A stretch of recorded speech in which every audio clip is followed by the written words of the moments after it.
The school project came about when we were out in Guatemala and out in La Majada, and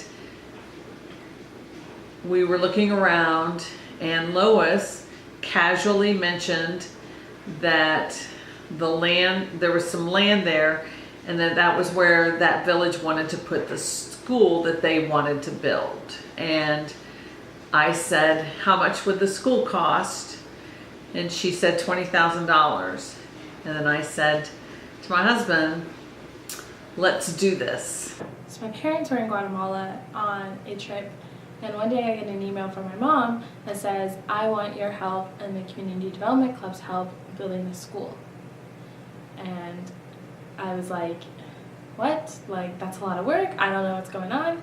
It is a group of students who have a history of learning about community development and using that language to contrast with a type of charity that can be not beneficial, maybe even toxic to people.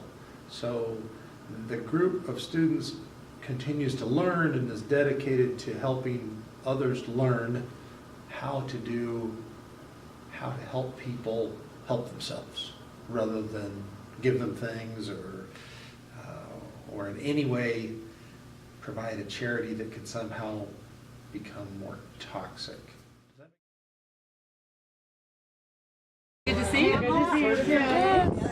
How's it been? Yes. Are you guys tired? Hello. Yes. Is it a good trip? I slept on every plane. Happy birthday to you. Happy birthday to you. Happy birthday, dear Claire. Happy birthday to you. Whoa. Okay, these aren't going out. I know they're relighting ones. I can go last. I brought the dad to Guatemala. Our part was to raise $20,000. So once it was agreed that the club would help with my family and the School of Nursing, we had to raise $20,000 through different means. Well, Tony and I had a garage sale. We raised $1,000 doing that. We also bought some Guatemalan crafts and we turned around and sold them at a couple of craft sales to get some extra money. We also had cupcakes for sale. Not really for sale, actually. We gave out cupcakes during finals week last year around Christmas. And people just gave a donation when they took a cupcake. So that was very helpful. I also just had some people donate some large sums of money as well. We also had a raffle for a quilt that was donated.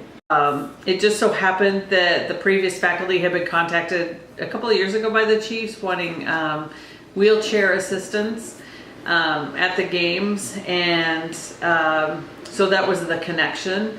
And so that was when we decided to take over doing some of the games last year to get some lump sums. And we figured that was an easy way to get some decent sized donations.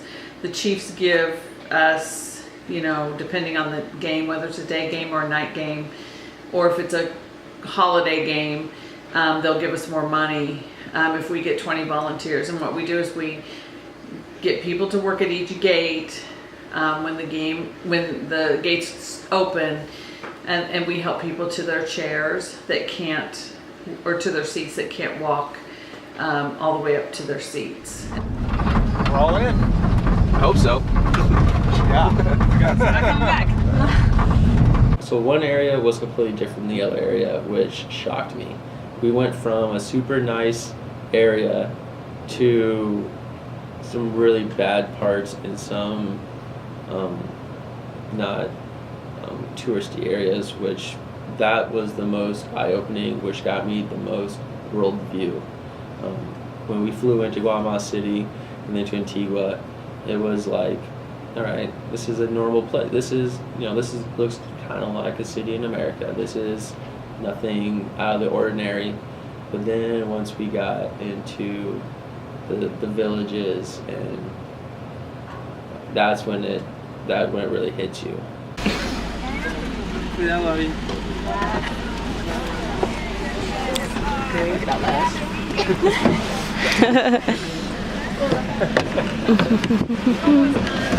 Thank you. Cuidado.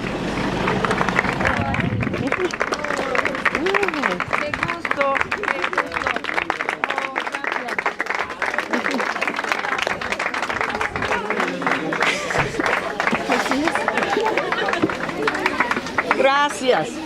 I'd say that was probably the most emotional experience. It was overwhelming to be in a spot of undeserved attention, holding up another country's flag as they sang their national anthem and did it beautifully in a setting where you could just hear and feel and sense the thickness of their pride, and the honest thought was, who am I to be holding this flag? We got to celebrate the groundbreaking of the school that we had all worked so hard for, and that was very, very emotional to see what our money was going to do to change the lives of those kids. Entre ambos y la Corporación de San Martín y ustedes y la comunidad, el pueblo y el caserío de Las Majadas va para arriba. We really wanted to help you with your dream. Es que queríamos realmente ayudarles con su sueño.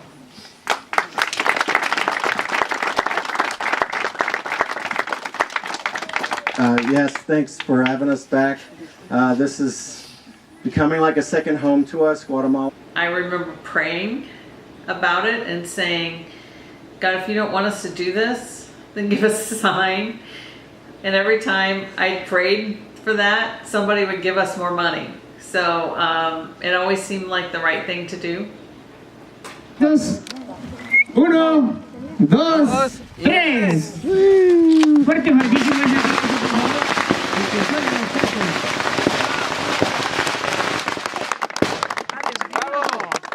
Muy bien, entonces ahora le vamos a dar lectura a la plaqueta, por favor. ¿Quiere que lea yo? Voy a leer yo. Tú. Bueno, este reconocimiento. The village where we put the new school, or where the new school is being built, and that was tear-jerking. It was everybody in the village, almost everybody in the surrounding villages coming and putting on this huge show for us, that just to show us their gratitude for the things that we've done. Katie, there you go.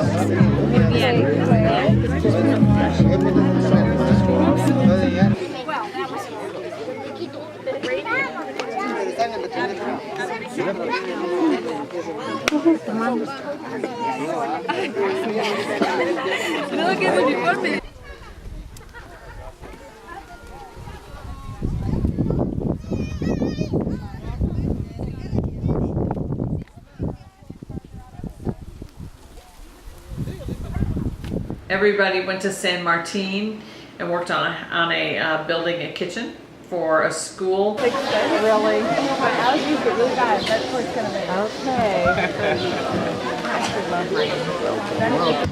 Niños, les vamos a brindar fuertes aplausos de bienvenida a las personas invitadas.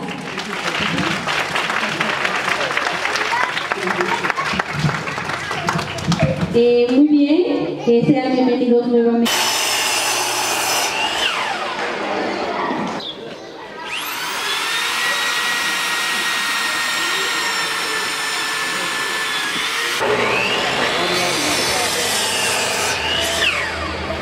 Esa sí. Dejémosla aquí, déjala aquí.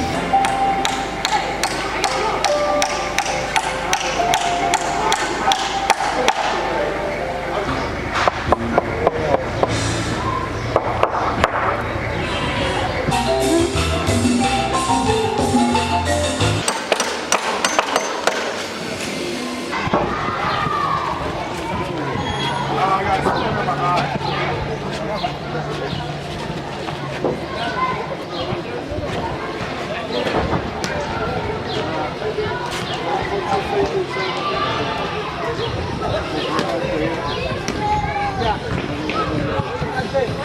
was fun, and then to see how they work and to work together to get it done, that was really neat. And then to have the kids like play while we were doing it, and then come watch and then interact with us too. That was all really neat. What if I broke it? I feel so bad. I know it's not gonna happen, but like, and I'm confused. Why is it?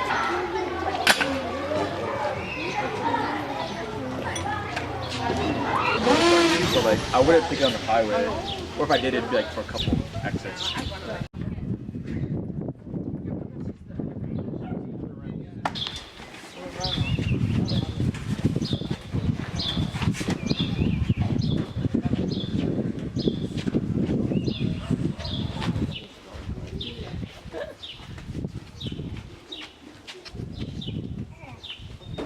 Mejor, ¿verdad? Para no estar llamando. Se les abre de entonces, por favor, pasen. Y por supuesto, el profesor Ramiro decía, llevémosle flores a nuestras madres cuando... We got to work along with them and not do the work. So I think that's really important because we weren't just there to do everything. We actually assisted like very little because they had a full staff and the school was almost like they knew what they were doing, they had their plan, they had their layout. So I just helped assist where I could be of assistance.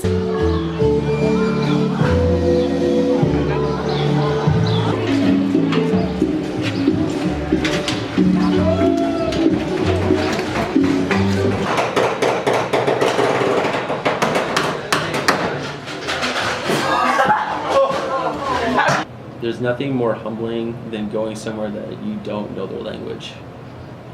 Being in a place where I had a conversation with one of the workers with strictly body movement was very fun and kind of eye-opening.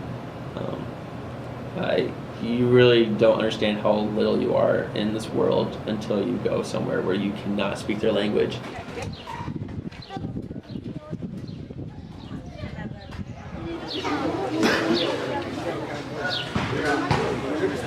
Okay, I'm like 1, 2, 3.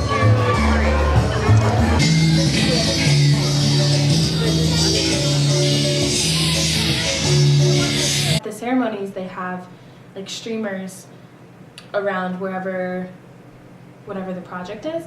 And so for the school that was going to be built, it was around the flag. And at the school kitchen, it was in front of the door. And they have a tradition of when you cut it, like a ribbon cutting ceremony, you cut off small pieces and you hand a piece to every person that helped in the project. And so I thought that was really cool because at each ceremony I got to be the one that got to hand pieces to each person that was involved. And so that was really cool for me to be able to hand a piece of the project to the people that had spent a long time working on the project, especially for the school. In the school kitchen, we also got to do that because we had spent 3 days helping build a kitchen. And I thought that kind of physical showmanship was really cool, and it was really nice to kind of get a small piece because you can't, instead of taking like dirt or something, you just got a part of the celebration, which I thought was really